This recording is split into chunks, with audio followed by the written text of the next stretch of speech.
When people get an urge to watch pornography, it often to them feels like they are fighting a demon, they are not in control, that this is a very hard battle to overcome.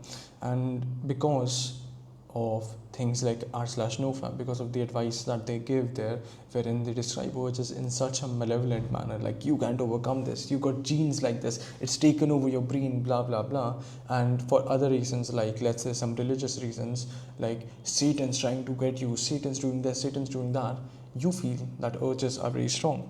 But one thing you need to understand is that this isn't true at all.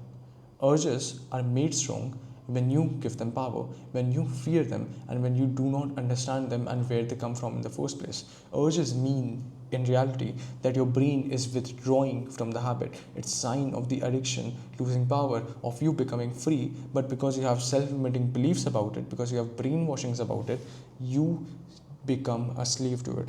So you need to stop treating urges like failure and instead look at them like what they are: progress signal, actual progress signals. Hi, I'm Vansh and I've been free from pornography for over 1.5 years, and I broke a 9-year addiction, and I've helped multiple people to do the same thing in a far less time. I have helped people become top students like Ben, who quit his pornography addiction whilst he was dealing with his A levels and went on to get 9s or A stars. I have helped people like Rehan, who had a problem with pornography for many years, and he went on to become a national level junior golfer after getting his life in order. And this led to me personally becoming someone I can be proud of, becoming more confident, improving my grades to over 92 in almost all of them. This resulted in me getting goals, and I cannot stress this enough. My method had no urges, no problems, no relapses, no nothing. So I genuinely hope that you watch the video. That's all. So what does an urge even feel like? There are generally some bodily symptoms associated with the urge. There are some thoughts as well, but we'll get to that.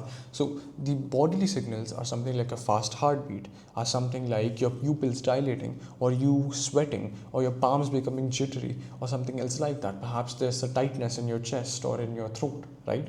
So these are the things that you feel during an urge, and these are learned responses. The reason you feel this way is because you've reinforced yourself again and again and again that urges aren't something easy, aren't something good, but instead something which takes away power from you, something which needs to be fought like this ferocious dragon right here, right? But this isn't true at all.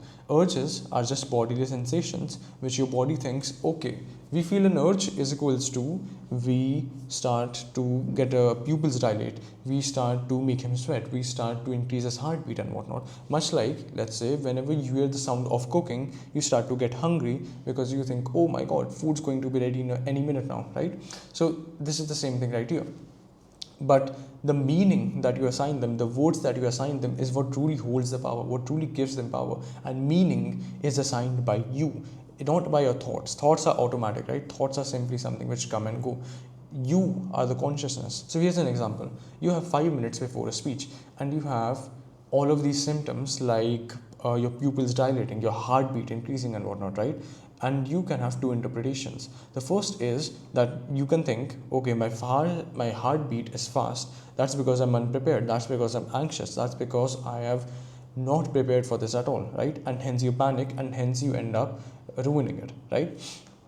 And the second interpretation is that my heartbeat is fast because my brain is trying to give oxygen to all the parts of my body. So my body language is good. So my mouth moves fluently. So my mouth works well. So my brain has all the oxygen, has all the energy that it requires to make thoughts, to give concentration, and hence perform well, right?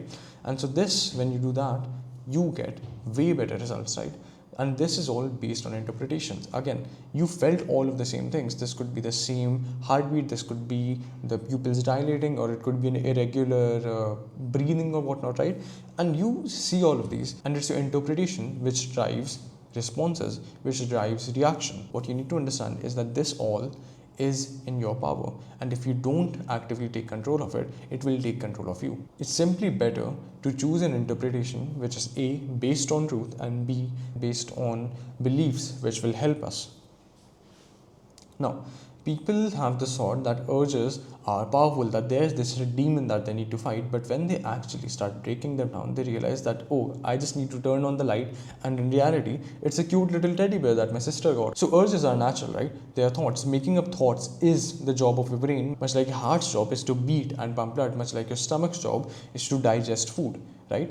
And so you need to understand that your brain at the end of the day, much like your heart, much like your stomach, wants to help you exist. And because your brain thinks that they're useful because of self-limiting beliefs and whatnot, it just asks you, hey bro, I gave you this thought. If you don't actually like it, if it isn't useful anymore, much like you've moved on with like let's say the shows that you used to watch as a baby, then you simply ignore it, and I get the memo, and I'll just give you that thought less, okay? And the brain will continue to do that and that and that until you're free. Or you can continue to have a very bad, a very extreme response to that thought, wherein you're fighting yourself, you're trying to pull back your hand, no, I will not grab the phone, no. And then you can continue to suffer, because clearly you're giving the brain your memo, damn, this guy clearly cares about this, maybe I should give this thought out more, and hence you're stuck in the cycle again. So embracing these thoughts make this circuitry stronger, right? And so you can make the circuitry of being free easier to do by just choosing the interpretation of the thought, or you can continue to be a slave to these thoughts, not question them, continue to mystify them, like, oh, it's damn Satan trying to get over me or some crap, rather than just thinking it's neurobiology, it's understanding what's actually happening inside of you, and hence making it easier to deal with them. So this isn't a compulsion, right? Like, let's say you've been walking, you've been playing the piano, you've been doing anything else which takes like years of practice, right? You still don't feel a compulsion to just all of a sudden walk. You still don't feel a compulsion to all of a sudden speak, right? So why is it for pornography? Because you have self-limiting beliefs around it, because you see some sort of benefits in it which in reality aren't true, right? This is totally a matter of interpretation.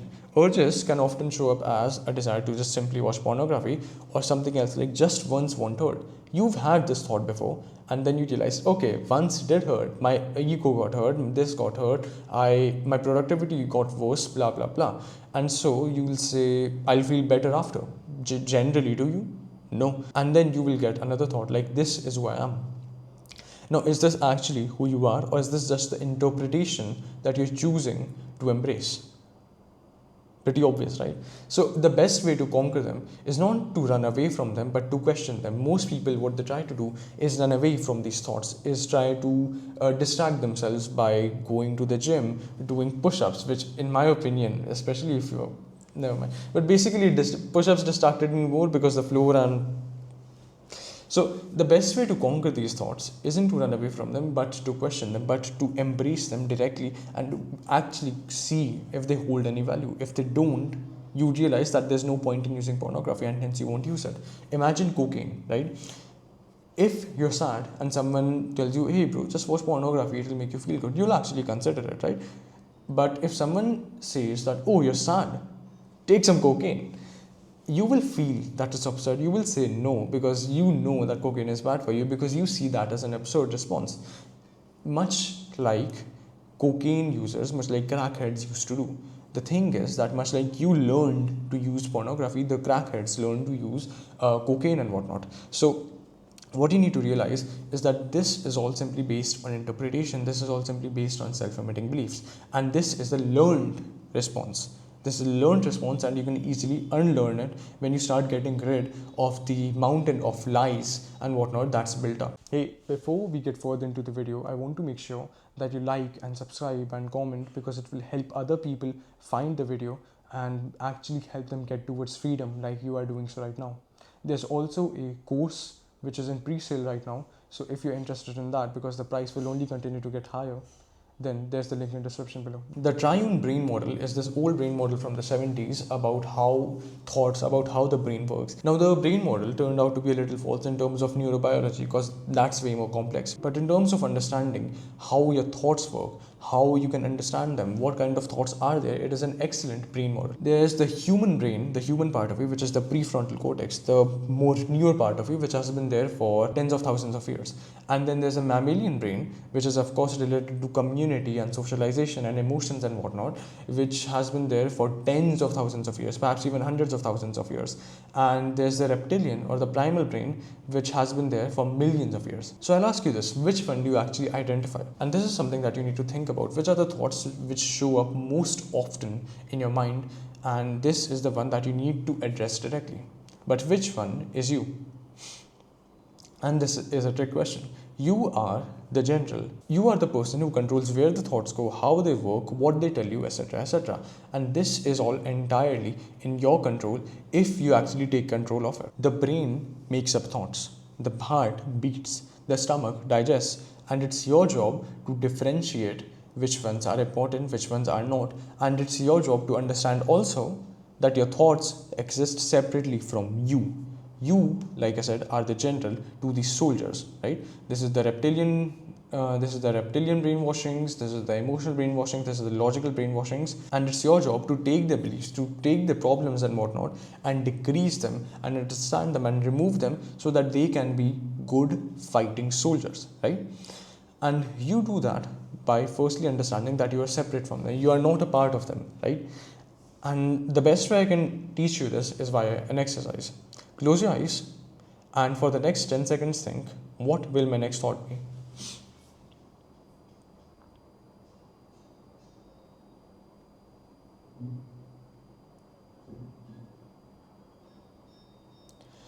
Okay, so you probably realized that thoughts come and they go as they want, right? You are separate from them. You are the observer of the thoughts. You are the one who channels them. You are the one who interprets them. You can see an urge as something like, I need pornography, or you can see it as a thought of, okay, I have a thought that I need pornography. What is this thought based on? Okay, is this self-limiting belief based on, let's say, my self-limiting beliefs about willpower? Is this based on my emotional desire for loneliness, which I know pornography isn't going to fulfill? Is this based on a lack of mindfulness, or just reversing back to old beliefs?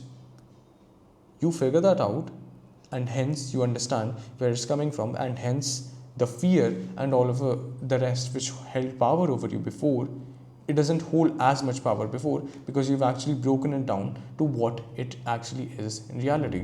And this is how you win. Lust does not increase with time. People have this belief that lust as time goes on increases, but it isn't actually true, because there's plenty of ways that the body can take care of lust, that can take care of sperm and testosterone without you having to nut, without you having to take charge, right?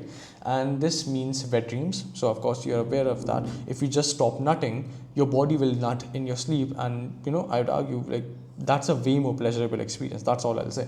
And then there's recycling. When the nut and the testosterone and whatnot starts to get old, your body will simply break them down into their building materials and get rid of the waste materials and just reabsorb all of the rest of the nutrition and whatnot, right?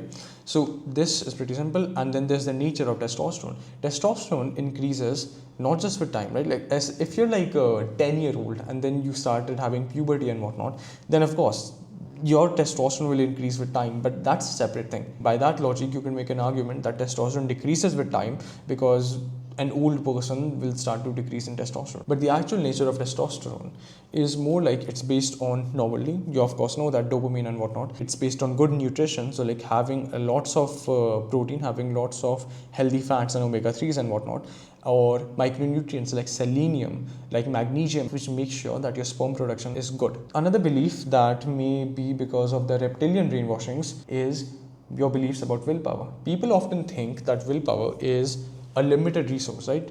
And this is based on two things. The first is a belief that much like food, much like people, etc., people all last for a certain time and then they need to sleep and then they need to eat and then they need to do anything else and then they need to replenish that, right?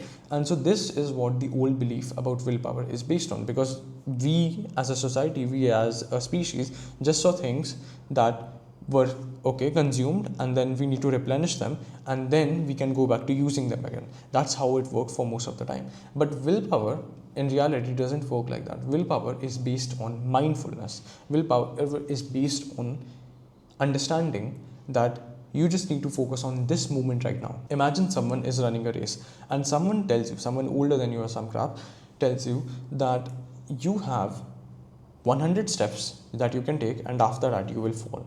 If you believe that, you will get anxious, you will start counting your steps, and you will start noticing these minor little things, like let's say your heart beating, which is completely natural, and you will see, oh, that's proof that I will fall in like 50 more steps or some crap. And hence when you start doing that, you will of course fall in 100 steps. But that's based on the interpretation. If you just focus on this step, this moment, this feeling right here, this microsecond right here, then you will realize that you can take another step, and then you can ask yourself again, can I take another step? And then you will realize yes, and then you repeat that and repeat that and repeat that, and you ended up taking 1000 steps. And that's what interpretation, what actually being able to see your thoughts, not being controlled by them, not just accepting them at surface level, will do. So the last type of motivation, the last type of self-limiting beliefs you will find with pornography is emotion-based coping, wherein you will realize that for most people, I'm betting you included, is where the problem started, and is the key problem that you need to focus on. These things are just a problem of logic. Like you journal for 5 minutes and you like meditate and do 5 4 3 2 1 techniques and whatnot to just get back to the present moment, you will realize that these all are fake. This is where the real problem is for most people, and it was for me, it was for all of the clients that I've treated, right? And you first need to understand that everything is emotionally motivated. Like emotion is what quite literally causes motion. So let's do a thought exercise. Why do you brush? You probably say something like, because it's good for my health, or because it makes sure that my teeth smell good, right? My mouth smells good, it doesn't stink. Why do you care if your mouth stinks or if your teeth have bad health? Because it will give you pain. Pain is an emotional problem because people will judge you socially if your mouth stinks.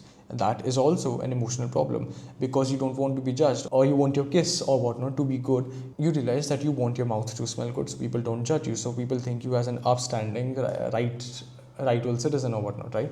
And so this is the reason why you continue to brush. So having a why is very important. Emotions are not you, but they do have a lot of impact over you, and you need to understand how they work, right? So the best thing that you can understand is that pornography hijacks emotions in a way because it doesn't tell you the true solution to why you're feeling these emotions in the first place and how to get rid of them. You feel emotions like, let's say, stress or sadness or anger or grief, and you think, okay, I'll use pornography and those will go away. But do they ever go away for a long time? They may go away for 30 minutes, they may go away for the period of the nut and whatnot, but do they actually ever go away? No. Pornography is a temporary sedative wherein it puts the emotions inside of a closet. It never actually gets rid of them. To actually get rid of them, you first need to identify why you're feeling stress in the first place. Is it because, let's say, you haven't done your job, or you haven't done your homework, or you haven't had this conversation about something which is bothering you with someone else? If you haven't done all that, then of course the emotion will stay in the first place because you haven't resolved the reason why it's there in the first place. You need to confront these problems that you have, and even if you cannot do that, like let's say you believe that for some reason you're helpless in that, which I'm betting you're not, how can you minimize the problem? How can you at least make sure that it doesn't bother you as much as it used to? How can you take control over it to some level? Or how, when you start asking all of these questions, like let's say by a journal or whatnot, like for an example, write 20 ways that you could potentially solve the problem in terms of bullet points or whatever problem is bothering you, and you will realize that, damn, some of them are actually plausible, some of them will actually contribute towards fixing the problem and not just towards placating my emotional state. So this is one thing, solving for solutions and long-term gain rather than for short-term gains and emotions. Another thing is increasing your ability to take the pain. What do I mean by this? You have a certain level of stress, let's say, right? and you believe that watching pornography will take that away. You have this limit, and when that limit is crossed, you think that watching pornography or anything else like going on shorts or reels and whatnot will take it away. It never does. That's true.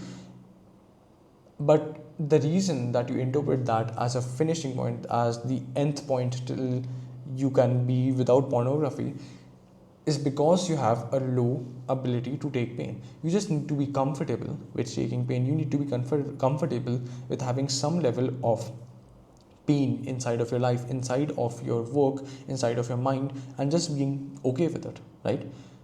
And this doesn't mean that you're running away from it with pornography. This means that you're just all right with it and you're thinking of solutions, yes, but you also realize that it can't be solved right now, and you are free, you are guilt free to just focus on something else. This is a relatively hard thing to do, but if you do it, it will have a lot of gains for you. But the most important thing that I can tell you is start solving for solutions and long-term gain rather than emotions. That will be the biggest thing that you can do, and it will remove the reason. And it will remove one of the biggest reasons as to why you use pornography in the first place. Now, you start doing all of that, these scared little soldiers will turn into wise, will turn into courageous soldiers who will help you win battles rather than ones who are limiting you, right? And this is how you will get checkmate, not just over pornography, but over all the things in your life, like let's say your grades, your confidence with girls, your confidence in general, the extracurriculars that you care about, etc. So I have told you all of this, but what do you do during an actual urge, right? First, of course, be mindful and then start breaking down these beliefs. Perhaps if you journal all of the potential things that the brain will tell you, you can easily argue with them. You can easily understand that they are falsehoods, that they are brainwashings based on lies, right? And arms frameworks help with that, because the first thing that you need to do is acknowledge the thought and understand that it exists separately from you. You aren't the character in the video game, you are instead someone who is holding the controller. You can make the character do whatever it wants. You are the one in power, not the thoughts, not the character's background trauma or anything else, right? And you have control over him, and you need to understand that. Secondly is reframe it. So just as I told you with the speech example, you will have certain thoughts, you will have certain bodily reactions to it, right? And you need to be comfortable with that. You need to understand that, okay, these are simply bodily reactions. What these mean is up to me. So for example, a fast heartbeat or this tightness in your throat can simply be you being happy that the urge is dying. There's a tightness in my throat because I find it hard to believe that the pornography and the urge and whatnot is finally dying, and I'm so happy about it. There's a fast heartbeat happening because I'm happy, I'm excited that I finally found the method to quit pornography. And when you start doing all of that, you will realize that the fear you may have had surrounding it doesn't really matter. It's not a compulsion, you're not broken, but instead you're being rewired towards freedom right in real time.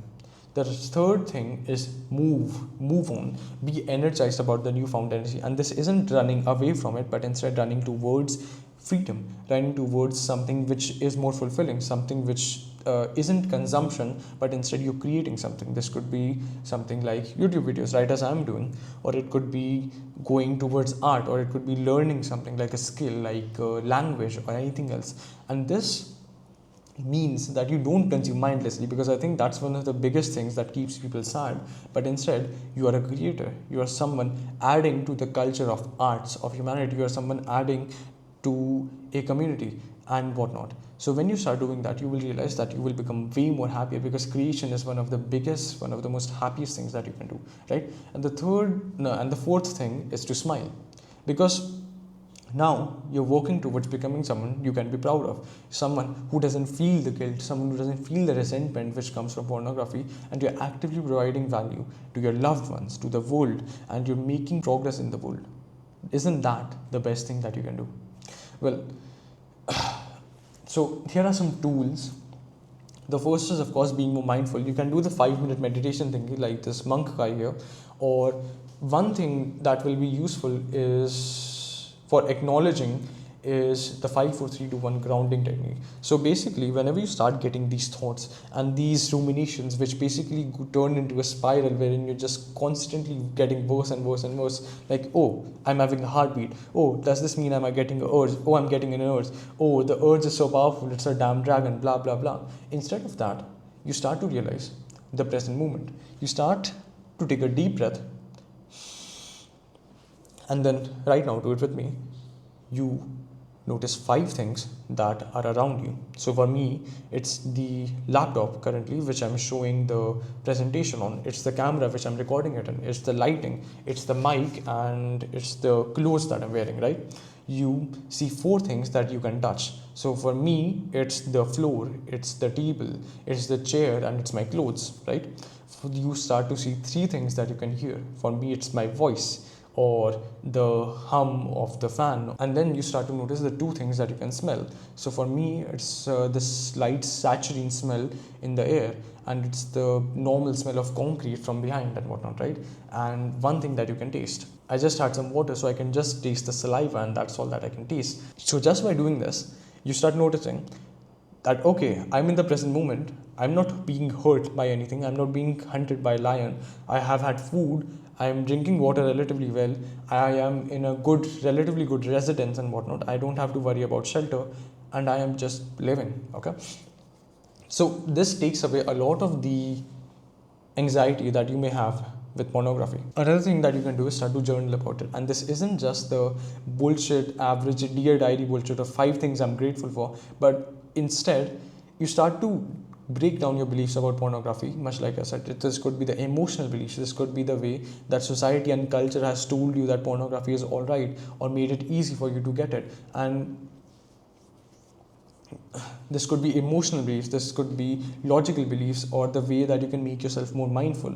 Or you can start to notice how pornography has affected your life and why it's not good for you, why it doesn't offer that many benefits. You could make a list of the benefits that it offers you and realize that, okay, there's not many benefits. In reality, half of the supposed benefits that I thought of are actually negatives. They aren't really helping me. So, first thing that you need to understand, to summarize the video, is understand that you're not your thoughts. Thoughts are simply something that the brain does. Your thoughts, secondly, can be changed by logic and emotional processing if you do it well. So this could be by mindfulness, by like the 5 4 3 2 1 technique, to get yourself in the present moment, to understand you're separate from your thoughts. This could be by journaling and understanding that, okay, I am not my thoughts. These thoughts are simply brainwashings, and most of the time they're bad brainwashings. Like it takes like 5 minutes of research to break down one of them, right? The third is that your thoughts are not you. You exist separately from your thoughts. You are the observer. You are the general who demands them, who commands them, and hence you can control wherever your thoughts go. And lastly, I offer coaching. So I, as you know, have helped many people, and I also suffered for 9 years and have just been free for 1.5. And I realized after almost offing myself, because I was so hopeless due to the powerlessness that the pornography and addiction caused me, is that a lot of people are suffering with this. And so if you're in a really bad place, then I offer a course which is on pre-sale right now. So if you buy it right now, you will get bonus benefits. You will get 5 hours of content in which I in depth explain how pornography works, how it does not control you, how you can take back control, etc. And this is on pre-sale right now, so you will get a discount right now, and it will come to you at a later date. I will also be having a discussion with you for about 30 minutes to understand your particular problems with pornography. Like, let's say you struggle with productivity, and that's one thing which causes you to go towards pornography or anything else, right? And I will have this discussion with you, and I will make sure to specifically address that during the course, right? I will make sure to take notes on that and just address that on the course. Another thing is one-on-one coaching. If you're in a very bad place, then I would highly suggest that you sign up for it. You will get 6 hours of my time, and you will also get the coach, and with it you will also get the coaching for a very small price, basically free. So if you're interested in any of those, just come to the website, buy it, and we'll talk later. Then cheers.